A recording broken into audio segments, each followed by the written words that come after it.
If you have an unquenchable thirst to crush your bucket list, relentlessly pursue your dreams, and live life on your own terms, then turn up the volume and tune in. You're now listening to Zeph and Moses Blacksburg on the Year of Purpose podcast.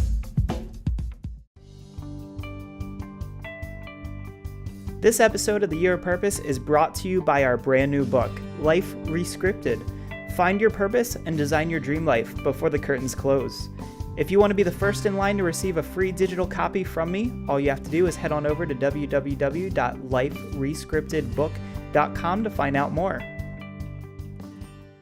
Hey everyone, this is Zeph and Blacksburg, back again with another episode of the Year of Purpose podcast. And today I'm joined by Dawn Delvecchio. And Dawn is a copywriter, marketing consultant, and business mentor. She works with entrepreneurs and business owners to help them turn their personal mastery into professional success in alignment with their values. She's the best-selling author of Spirit, Mind, and Money, a new conversation about service and success for the holistic business owner, and creator of a number of courses and programs including Website Writing Bootcamp, Blog Like a Rockstar, Tuesday's Tips, and the forthcoming Spirit, Mind, and Money Blueprint. And today she's hanging out with me. How's it going, Dawn? Hi, good. Thank you for having me today, Zeph, and it's good to be here. Yeah, absolutely. I'd love to have you on the show because when I heard a little bit about your story, it's a unique one, and I'm all about the story. I heard that at one point you did a lot of traveling. At another point you were a kickboxer. So let's just dive right into, what were the different pieces that kind of led up to where you are now and who you are now? Okay, all right. So I'll try and keep this in a nutshell. I've had a very long, sort of interesting life thus far at 50. I had a son when I was 18 years old, and I had him at home, natural childbirth in a state where it was illegal. He's 31 now. And so I was almost 19. So anyway, that started me on my spiritual path, and I got involved with a women's support group that turned into a sort of sacred ceremony group, et cetera. And then I went into college, did college, and eventually moved out west to New Mexico. All of that had taken place in Connecticut. And in New Mexico, I met a man who I fell in love with, who became my husband. And he was a lifetime martial artist. Now, he's my former husband now.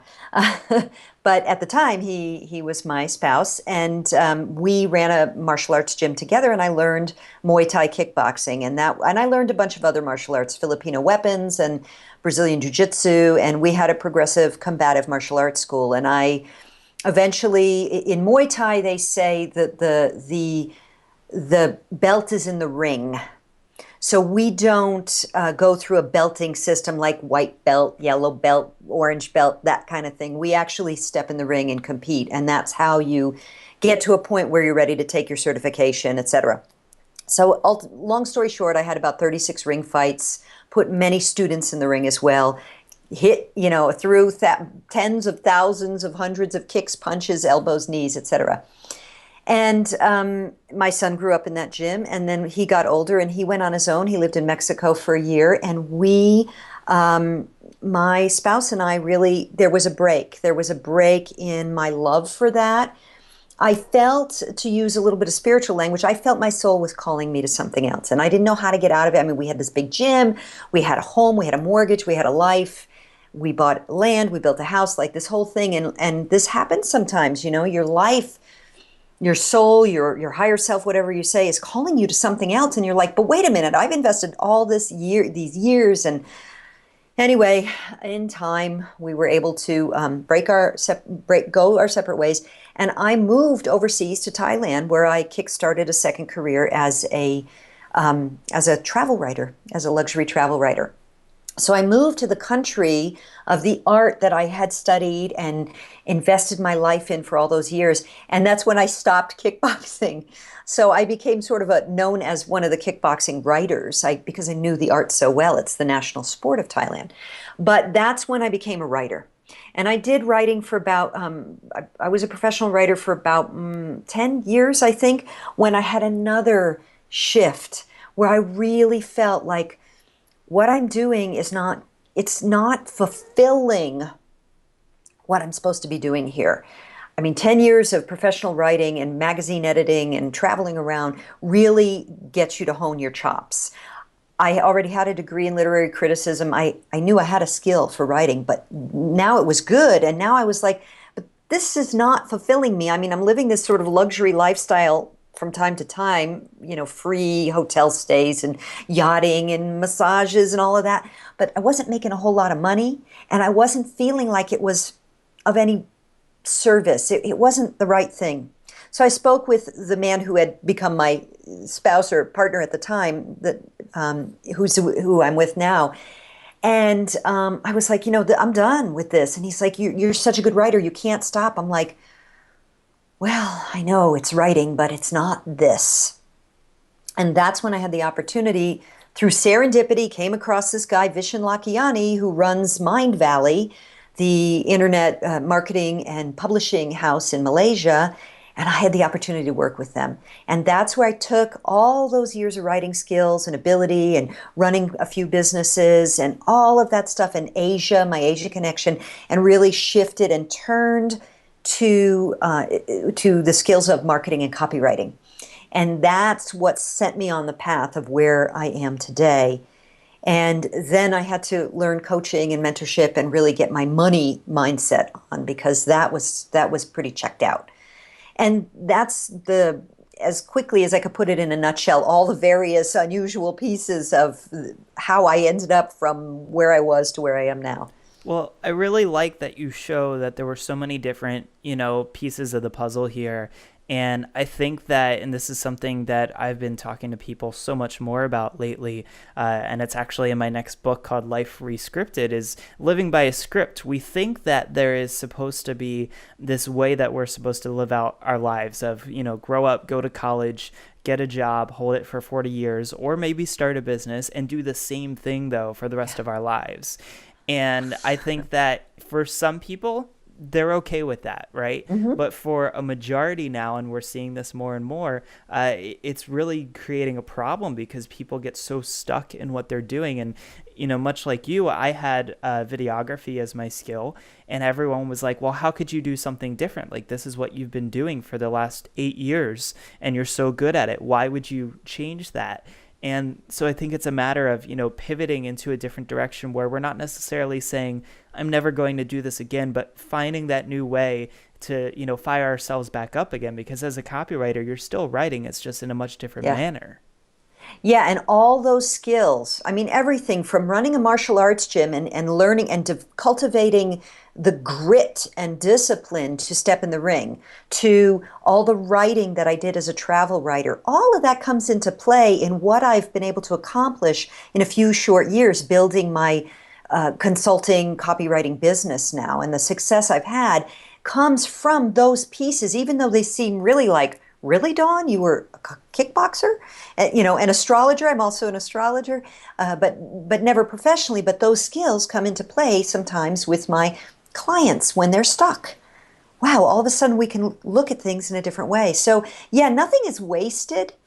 It's just that if we get married to the picture of it instead of the skill sets, abilities, and gifts that picture brought to us, that's where we can get locked in and be.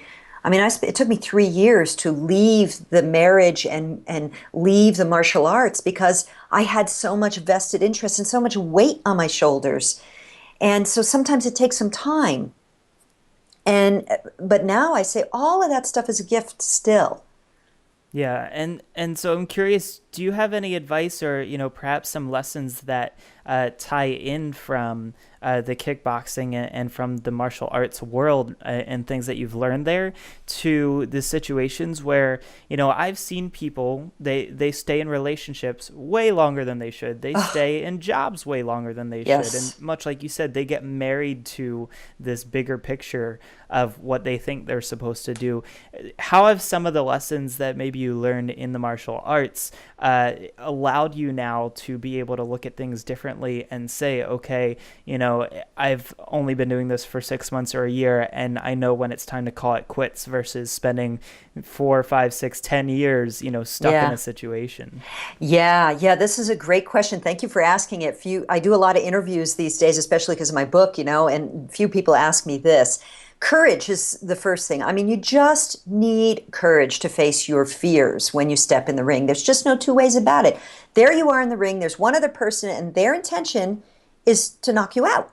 So you can't lose your, excuse my French, you can't lose your, you literally have to be focused under pressure. And that's a skill that's developed. That's not a natural ability. I've seen guys, mostly guys, who were like brawling street brawlers think, well, I'm tough, I've had a lot of street fights, I'm going to get in the ring and I'm going to kick his butt.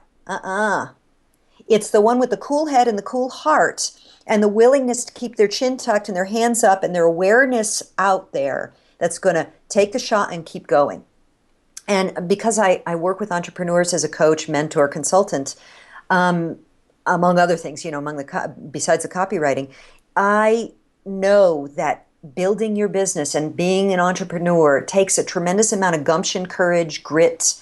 You will get knocked down and you will have to get back up. You will have to make scary decisions about how to invest your time and your money. Sometimes you have to make a dynamic, scary move, like a leap into the void to say, oh my gosh, I need to do this and I don't know where the money's going to come from, but I got to do it. And all that is really the courage to keep saying yes, to feel the fear and do it anyway. I'd say if anything I learned, that was absolutely it, the biggest thing. Yeah, and I feel like there are so many similarities between, imagine being in a chokehold, right?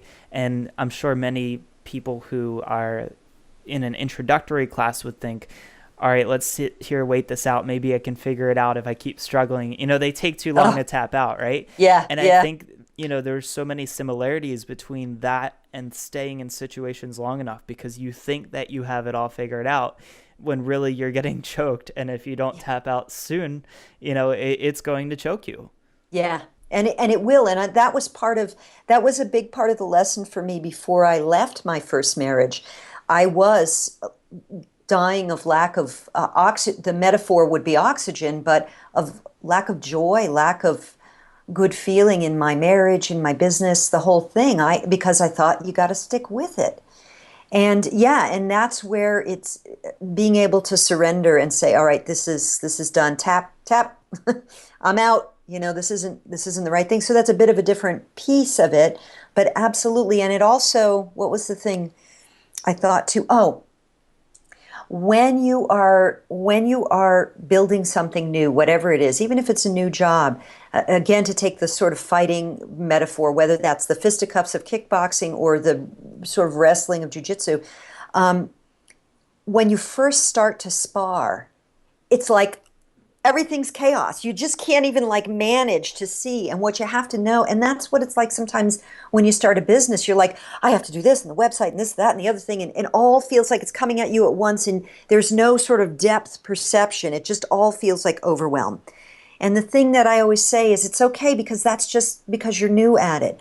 In time, with practice, it won't feel that way anymore.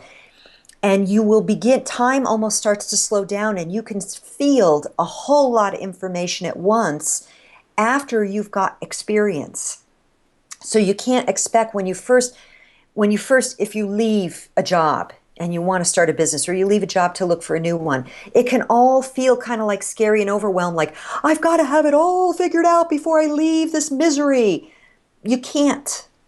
You just have to take it one step at a time and go. That's where trusting your gut, meditation, really knowing when it's time to tap out. That's when these come into play and say, all right, I'm just going to take one step at a time and it's really going to be okay. Yeah, absolutely. And I think that there are so many ways in which, not only fighting, but whether it's a form of physical fitness or any sort of sport, can relate back to what happens in your life. Just to shift gears a little bit, I'm curious to hear about Thailand and how that came about and what that experience was like, only because I've always had a fascination with spending a significant amount of time in Southeast Asia, and I haven't done it yet. It's one of my bucket list things is I'd be interested in a month, 3 months, 6 months, maybe even a year there just to really immerse myself in it. I have a friend who actually went over there and stayed at a Muay Thai training center for like 2 or 3 weeks. Yeah. And it's surprisingly affordable. Everything over there is ridiculously cheap. So curious to hear just, what ultimately made you decide Thailand, and what was it like to say goodbye, for a little bit to so many things and people that you knew over here to make your way over there? Yeah, great question. So all my life, I always knew I wanted to live overseas at some point. And then I had a kid when I was young. So obviously that changed things a bit. So when my son grew up, I had and when he was on his own and my husband at the time and I were on the rocks, I wanted to do a 6-month sabbatical. I was at that point in the business where I could have people do my work for, take care of my classes and stuff. And I traveled from Bali to Burma. And in Thailand, I spent 6 weeks getting certified to teach English as a foreign language. And with that, I got a 1-year working visa because the writing was kind of on the wall with the marriage. But so I was kind of covering my bases. And I looked at each place as a possible place to live. And Thailand, ultimately, I just felt extremely resonant with the culture. I already knew so much about it from years in Muay Thai, but I love the whole region. Thailand had a lot of opportunities for me to work. And so that's why I originally chose that. And as I think I told you, I lived there for 4 years and I go back almost every year. In fact, on Thanksgiving, I fly over to Hong Kong for a few days and then I'll be in Thailand for 3 months. I speak the language now. It is much cheaper. It's much easier to live there. The people are nice. The food is its own thing. It's also a great hub for all kinds of countries in the region. I mean, it's just, you can go all those Southeast Asian countries. And I have a deep resonance, a deep connection with all of those cultures. There's something about what was historically called the Indianized states of Southeast Asia that are the aesthetic, the food, the art, the culture is all very close to what I consider the most beautiful, let's say, like the temples, all that stuff. So yeah, living there is really easy. When you're ready to go, you can absolutely pick my brain. I've lived in Phuket. I've lived in Krabi, I've lived in Bangkok. I know Bangkok very, very well. I've lived in Chiang Mai. I've lived north of Chiang Mai. I just really know the country and the culture.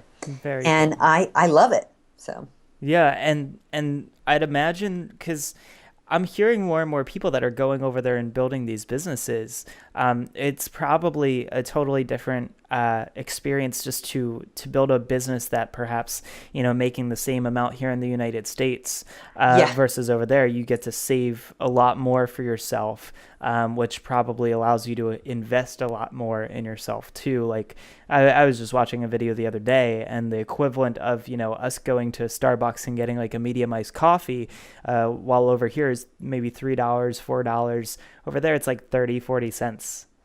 Well, not at Starbucks, though. Right, not at Starbucks. Yeah, but they're coffees, absolutely. Here's the thing, though. There's been a big movement of foreigners living in Thailand for a long time, long time, since the Vietnam era. But there are some pretty stringent rules about building a business there. You can be a digital nomad, but if you want to build a business, you have to you have to do a lot of convolutions. You have to own with a business Thai partner and have 10 Thai employees for every work permit you give to an expat. So there's quite a bit of regulation around that. And if you're working, I worked in that country, getting paid as an expat in that country, and that can vary a lot, but you don't make a lot of money that way relative to the cost of living here. Right. Now, because I'm a Westerner serving Westerners, and I only live there for a few months a year doing my thing, because I can do it from anywhere, right? I live like a queen there. I mean, there are people who have a lot more than I do, and I live pretty humbly. I don't need to have a lot of stuff, but I can. It's easy, and that's part of the enjoyment of it, is to actually get a break from the heavy-duty expense in this country. Yeah, I'm sure that has a huge impact on, your mindset, your attitude, the experience over there. And I was also looking, even on Airbnb, you can get like a nice, gorgeous luxury apartment for like $30 a night. So I'm super tempted to head on over that way. Just to change things around a little bit again, I'd love to hear more about how you've been able to build a business that allows you to do these things, and Yeah. what sort of stuff is involved, because a lot of our listeners are still in jobs. And so I think that explaining this sort of online world to them is relatively new Yeah. territory, and they've seen other people do it, but they don't quite understand how it is that, you can literally take your laptop to a coffee shop or to Thailand and do work, and people pay Yeah. you for it. Yeah. So maybe just share a little bit about, what it was like switching or transitioning from, you had a local business with a gym, and now you have a business where it works via internet. Yeah. Yeah. Well, the transition was the years as a travel writer. And then, like I said, I went to Mind Valley and I really learned how to do all the online stuff. So we are living at an unprecedented time in history when we can serve others virtually. Just like we're having this virtual conversation, I have coaching and consulting clients who I speak with on the phone. We work on platforms online that are shared, like Google Docs, and there's other platforms for running things like Trello and Basecamp. So there's just a tremendous amount of platforms online that allow us to share, to work in real time with each other if we need to. As a writer, of course, if I'm writing a script for a video for you to record on your own, you don't need me next to you.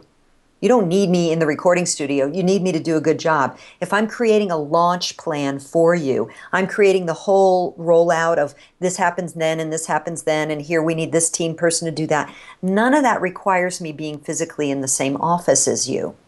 When I'm overseas, sometimes it requires that I get up at strange hours to have calls with my coaching clients or consulting clients, but it's a price I'm willing to personally pay. And then the other thing is, but what I would say to anyone who is in a job, and I say this in my book and I say it in a lot of my marketing material, if you were not raised in an entrepreneurial family and you do not have an entrepreneurial life right now, get a coach.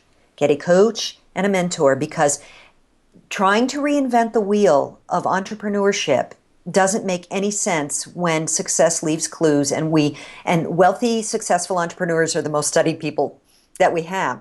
There are many great mentors and coaches. You coach and consult people, right? Yeah. Is that what you do? For video marketing, and now moving more into, the things that I did, because all of my friends basically looked at how my life has changed over the last year or two. And That's how it happens. I was like, all right, I guess it's time to teach them how I do it. Yes, yeah, and it's so important because I ran that martial arts business and a desktop publishing business before that, trying to reinvent the wheel, not just of marketing, but of actually treating my business like a business. And both of them struggled and caused me a lot of headaches. I did a lot of things that didn't work. I wasted a lot of time, money, and energy, and just sleepless nights. So really, if you want to make the transition, first things first, get a coach or mentor, get someone you resonate with. And if you don't know, get on somebody's list, search online and get on their list and get some free material and see who you resonate with. And so for the people who are listening to this, I would say, talk with you, Zephin, talk with you, have a conversation and see if this would be a good fit, because you can't do it alone. None of us can do it alone. Yeah. And it's a step-by-step process. And this was exactly where I started, so let's see, I left Apple May of 2013, but I still have my little Apple gear here, fresh from Cupertino. But when I left, I think I hired a coach. I was just getting the business off the ground in June and did some work in July. So I think like end of August, early September was when I hired my coach. And I spent money I didn't have. I mean, it was expensive. Me too. And that's probably one of the scariest parts is, they're coming at you with a big price, and it's pretty much non-negotiable. And so you, A, have to have a lot of faith, but B, you have to be willing to put in the work to get that success out of there. And the crazy part about hiring that coach was actually within about 3 months, I think I had my first 5-figure month where I paid off almost all of the entire remaining balance for a 1-year coaching. Yeah. So, that was huge. And, I think that everyone will have different results, but your results will correspond to how hard you work and how dedicated you are to making that happen. Agreed. And this is where, and your story, as you know, in this world is not an exception. I also invested $11,000 going, what am I doing? That's exactly how much I did too. and within the first month, I had a $5,000 a month gig, and I was making before that about $300. It was something pathetic, something really pathetic. And I just, wow. And it's because I vested my energy.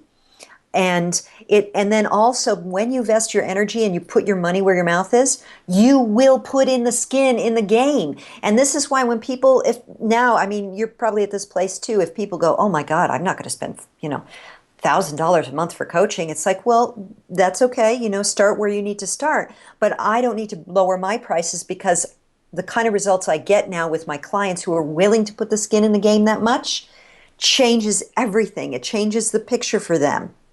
So when you invest like that, it's scary as all get out, and then you get your feet moving all right to make that money back, and it really is transformative. It's a huge transformation. Yeah, and I'm sure you found this too, is that somehow the world kind of finds a way to help you out when you reach out to the world and say, I'm taking a big leap and I'm really hoping that you're going to take care of me here. Well, this is that thing of the law of attraction works all the time by default. And you don't attract what you want or what you're visualizing. You attract who you are. And so if who you are is getting every freebie and going, I'm visualizing the money coming in. Yeah, visualization's great. But if you're not actually vesting your interest in this material plane that we are living in now, you are not being the person that can come to you. It's not a vibrational match, to use spiritual or woo-woo language, but really it's true. You step and there is support. And sometimes you got to do it in smaller steps. Right. And that's okay, but you've got to do the steps. And it's not just a vision board. It's not just visualization and gratitude. Those are important. But the physical act, you must be what it is you want to bring to you. Yeah, and I would say, I don't remember who said this, but, nothing moves until you do. Yes. And that's the best way to put it, is that unless you put in the effort for it, then it won't happen. And, and I've talked to people and some of them say, well, I don't think I could ever afford a coach. And A, not with that mentality, but B, that's also why you're going to stay stuck where you are, is that you need to open yourself up to the possibility of what if I took a big leap, because everyone's thinking, what if I do this and I fail? Okay, then you try something else, What if you do it and it's a huge hit?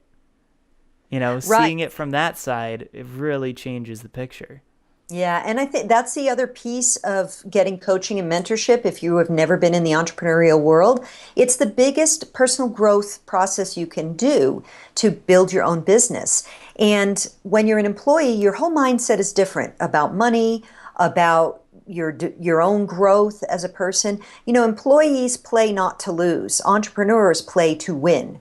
And we fail along the way because the only way to succeed is to fail. Like when you probably went through the process of learning how to have a sales conversation. Oh, yeah.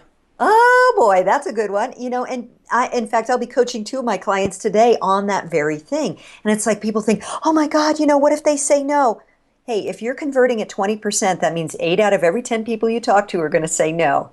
You want the no. What you don't want is the indecision. And so but you have to fail to develop the ability to do it. Just like the first time you step in the ring or spar with someone, you're going to get hit and you're going to have your hands down and go, damn, I always have my hands up. Why the hell did I drop him when he was throwing that punch at me?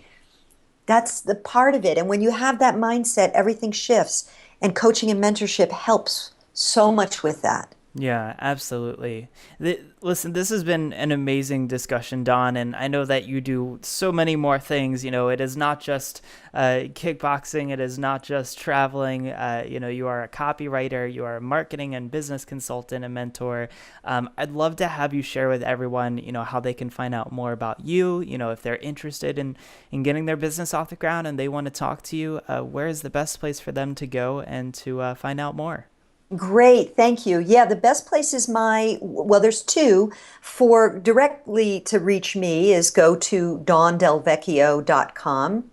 So it's my name. I don't know, will you have a place where you link this? Yeah, we'll get a transcript. Yeah, so that's, dawndelvecchio.com is my personal website. You see a little video of me and you can find out about my coaching services. And then also, if you just want to read a book to start to get your head around business, marketing, money, mindset stuff, my book can be found at spiritmindmoneybook.com. And there's a free gift in there for you about mindset stuff. So there's some good stuff there. But if you go to that spiritmindmoneybook.com, there's information on that page, but then there's a link. And when you click the link, it takes you right to Amazon. You can get it in Kindle or physical, up to you. Awesome. Well, Dawn, thanks so much for taking some time out of your day. And I will definitely be in touch with you when I'm ready to head over to Thailand. Yay! I'm looking forward to sharing with you more. Thank you so much. All right. Talk to you soon. Okay, bye. This episode of The Year of Purpose is brought to you by our brand new book, Life Rescripted. Find your purpose and design your dream life before the curtains close.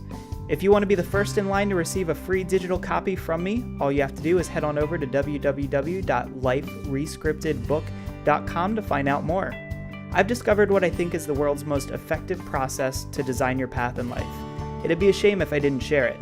In Life Rescripted, you will discover the number one strategy for determining your life purpose and how you can start a new path today, the 5X life hack rule for accomplishing your dreams and designing your life on your own terms 5 times faster, the ultimate solution for fear and how you can leverage it right now to make this year your best year yet, and so much more. Reserve your spot in line to get a free copy at www.liferescriptedbook.com, and I will see you in the next episode.